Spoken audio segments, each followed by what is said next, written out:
guys, and welcome to this video tutorial.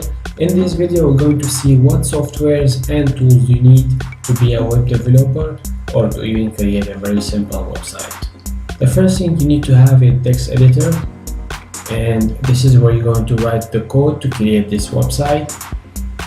You can use Sublime Text or Atom or any text editor of your choice. Number 2 is browser. You need to have a browser, Chrome, Firefox, any other browser will do. And number 3 is you need to get yourself away from distractions and try to get some focus. Basically, we're going to use HTML, which is the hypertext markup language, to create the basic element of the web page, and we're going to use CSS, which is the cascading style sheet, to style this element and have the final layout of the website.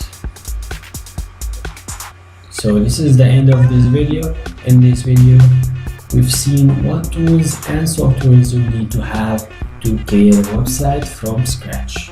Thank you for watching, and I'll see you in next videos.